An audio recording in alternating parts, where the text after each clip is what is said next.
Hello दोस्तों, नमस्कार। स्वागत है आप सभी का एग्ज़ाम धुन में। दोस्तों, जीव विज्ञान की सीरीज़ लगातार चलाई जा रही है। इसका जो सीरीज का तीसरा वीडियो है आपको लेकर आए हुए हैं।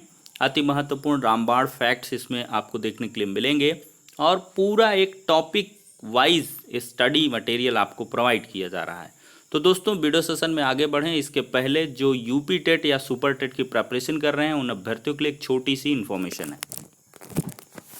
India's largest learning platform Unacademy लाए हैं प्लस कोर्स। अगर फीचर्स की बात करें, complete syllabus, unlimited practice set, unlimited PDF notes, regular doubt clearing session top educators के साथ मिलेगा और साथ ही साथ यहाँ पर complete exam preparation, doubt clearing session, test series, weekly mock test और एग्जॉस्टिव कवरेज होगा सारे सिलेबस का। और साथ ही साथ देखा जाए तो अनअकैडमी लाए हैं the ultimate preparation of MP TET 2021 complete batch course है। स्टार्ट हो गया है 11 अगस्त से। 80% डिस्काउंट है प्राइसेस में। 6 महीने का सब्सक्रिप्शन 699 में, 12 महीने का 899 में।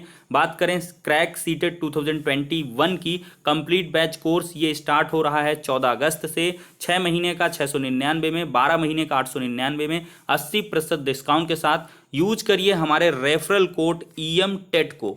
फ्री क्लासेस, क्विजेज और साथ ही साथ 10% का एडिशनल डिस्काउंट किसी भी सब्सक्रिप्शन में प्राप्त करने के लिए। तो ज़्यादा जानकारी के लिए लिंक डिस्क्रिप्शन बॉक्स में प्रोवाइड है, चेकआउट कर सकते हैं। दोस्तों, इसके पहले हमने आनुवांशिकी, जैव विकास इत्यादि के संबंध में पढ़ा हुआ है। साथ ही साथ कोशिका के बारे में पढ़ा है, जीवधारियों का वर्गीकरण, जीव विज्ञान की बेसिक डेफिनेशंस वगैरह।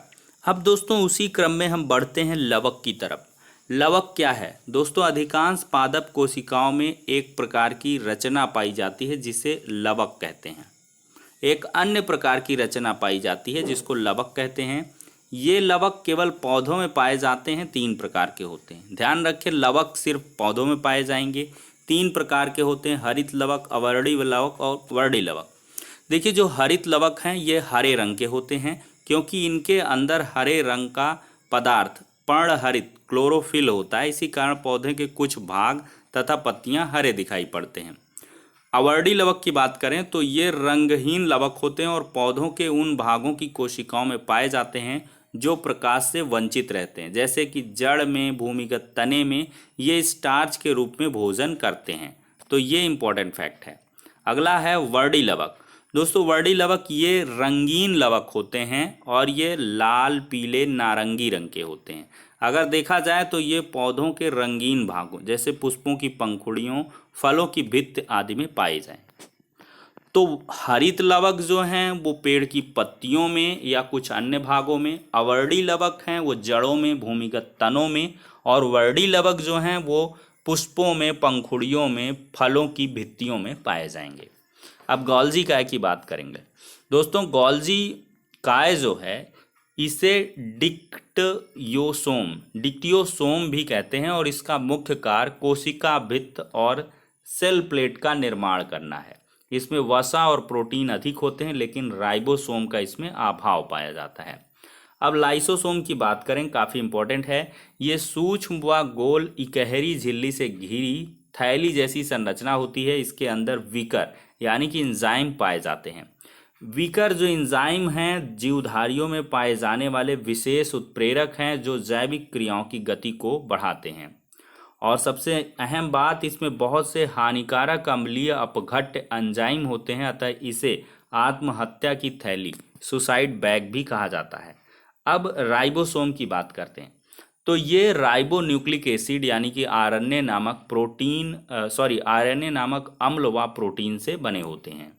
अब दोस्तों बात करें तो ये प्रोटीन संश्लेषण के लिए उपयुक्त जो स्थान है, एप्रोप्रिएट प्लेस है, उसको प्रोवाइड करते हैं और इसे प्रोटीन फैक्ट्री कहते हैं। राइबोसोम को क्या कहते हैं? Protein factory. इसको कंठस्थ कर लें और इसका मुख्य कार्य प्रोटीन का संश्लेषण करना है।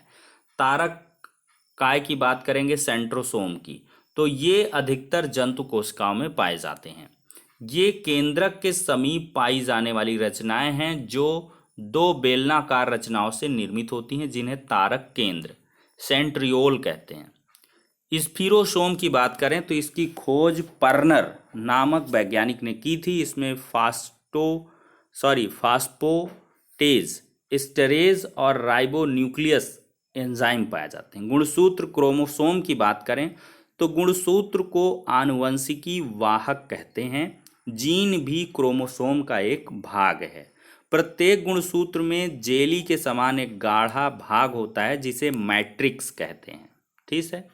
अब यहाँ पर कुछ जीवों के गुणसूत्र बताए गए हैं। कुत्ते, चिंपैंजी, मनुष्य का आप रट लें। यहाँ पे 46 गुणसूत्र पाए जाते हैं, यानी कि दो जोड़ी गुणसूत्र पाए जाते हैं 23 × 2 में। मटर में 14 गुणसूत्र, मेढक में 16, प्याज में 32, बंदर में 42, मनुष्य में 46, चिंपांजी में 48 और कुत्ते में 78 गुणसूत्र मिलते हैं। माइक्रोबॉडीज की बात करेंगे। यह एक स्तरीय होता है। इसकी उत्पत्ति संभवतः अंतःद्रव्यी जालिका एंडोप्लाज्मिक रेटिकुलम से होती है। यह 2 प्रकार का होता है, पैराक्सीसोम और ग्लाइऑक्सीसोम और पैराक्सीसोम। अब दोस्तों हम अंतःप्राद्रव्यी यानी कि एंडोप्लाज्मिक रेटिकुलम की बात करेंगे, अंतःप्राद्रव्यी जालिका की। यह कोशिका झिल्ली, सेल सैप और केंद्रक में भरे द्रव्य केंद्रक में जाल के समान फैली होती है और यह जाल परस्पर समांतर ढंग से लगी चपटी नलिकाओं से बना होता है। अब बात करें तो इसका मुख्य कार्य है वसाओं और प्रोटीन का संश्लेषण करना, जो विभिन्न झिल्लियों जैसे केंद्रक झिल्ली, कोशिका झिल्ली आदि का निर्माण करते हैं। ये इंपॉर्टेंट है दोस्तों। कोशिका विभाजन, सेल डिवीजन। कोशिका के विभाजन होने की क्रिया को कोशिका विभाजन कहते हैं। कोशिका विभाजन 3 प्रकार का होगा, असूत्री विभाजन, एमिटोसिस, माइटोसिस और मियोसिस। यहाँ पे असूत्री विभाजन, सूत्री विभाजन और अर्धसूत्री विभाजन 3 प्रकार के विभाजन हैं। और असूत्री विभाजन देखिए, यह विकसित कोशिकाओं जैसे नील हरित शैवाल, जीवाणु, ईस्ट, अमीबा, अन्य प्रोटोजोआ में होता है। माइटोसिस की बात करें तो माइटोसिस शब्द का प्रयोग फ्लेमिंग ने 1882 में किया था। यह विभाजन कायिक कोशिकाओं में होता है और इस प्रकार के विभाजन से मात्र कोशिका विभाजित होकर 2 समान नई संतत कोशिकाएं बनाती है। अर्धसूत्री यानी कि मियोसिस की बात करें तो यह विभाजन केवल लिंगी जनन, सेक्सुअल रिप्रोडक्शन करने वाले जीवों में होता है। इसमें क्रोमोसोम द्विगुणित डाइप्लॉइड 2n से विभाजित होकर अगुणित n बन जाते हैं और इसीलिए इस न्यूनकारी विभाजन रिप्रोडक्टिव डिवीजन भी कहते हैं। यह विभाजन परागकणों, एंथर्स, बीजांड और बीजाणुधानी इत्यादि में होता है। जंतुओं में यह विभाजन वृषण यानी कि टेस्टिस और ओवरी अंडाशय में होता है। कार्बोहाइड्रेट की बात करें तो कार्बोहाइड्रेट प्रकाश संश्लेषण से उत्पन्न ऊर्जा का प्रमुख स्रोत है। सेलुलोज की बात करें कोशिका भित्त में पाया जाएगा। ग्लाइकोजन की बात करें अघुलनशील कार्बोहाइड्रेट है और एक हरित लवक में 40 से 60 ग्रैनम पाए जाते हैं। बात करें तो केंद्रक में स्थित धागे सदृश रचना को गुणसूत्र कहते हैं। इंपॉर्टेंट है।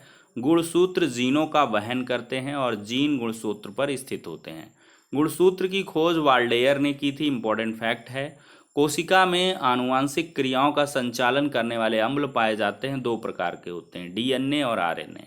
डीएनए की बात करें तो डीएनए की अधिकांश मात्रा केंद्रक में होती है, परंतु कुछ मात्रा माइटोकॉन्ड्रिया और हरित लवक में भी प्राप्त होती है। क्रोमोसोम में विद्यमान जीन वास्तव में डीएनए के छोटे कण होते हैं।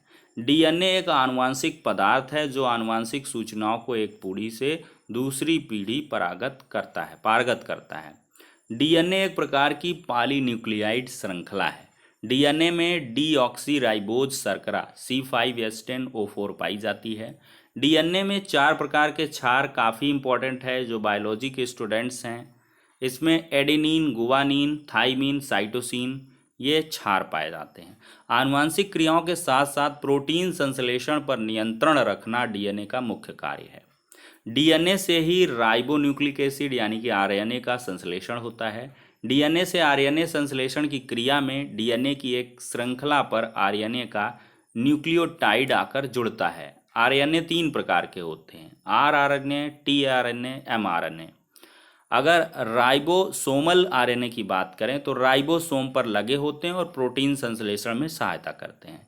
टीआरएनए यानी कि ट्रांसफर आरएनए, ये प्रोटीन संश्लेषण में विभिन्न प्रकार के अमीनो अम्लों को राइबोसोम पर स्थानांतरित करते हैं जहां प्रोटीन का संश्लेषण होता है। एमआरएनए मैसेंजर आरएनए केंद्रक के बाहर आदेश लेकर विभिन्न अमीनो अम्ल का चुनाव करेंगे। अब दोस्तों हम डीएनए और आरएनए में जो बेसिक सा डिफरेंस है उसको जानेंगे। दोस्तों डीएनए की बात करें तो इसमें डीऑक्सी राइबोज शर्करा होती है, आरएनए में शर्करा राइबोज होती है। और डीएनए में मुख्यतः केंद्रक में पाया जाएगा और आरएनए केंद्रक और कोशिका द्रव्य दोनों में पाया जाएगा। और डीएनए में बेस एडेनिन ग्वानिन थाइमिन ये होते हैं, और जबकि आरएनए में बेस जो है वो थाइमीन की जगह यूरेसिल और साइटोसिन आ जाता है। ठीक है, इसमें थाइमीन की जगह यूरेसिल और साइटोसिन हो जाएगा, इसमें एडेनिन ग्वानिन थाइमीन रहेगा। तो ये बेसिक से दोस्तों यहाँ पर डीएनए आरएनए में डिफरेंस होते हैं। तो दोस्तों आज भी हमने बहुत सारा टॉपिक डिस्कस कर दिया है, तो फिलहाल के लिए वीडियो सेशन ज़्यादा एग्जॉस्टिव ना हो, 10-10 मिनट ही रखेंगे, थोड़ा थोड़ा पढ़ेंगे लेकिन सॉलिड पढ़ेंगे। अब नेक्स्ट वीडियो में मिलते हैं।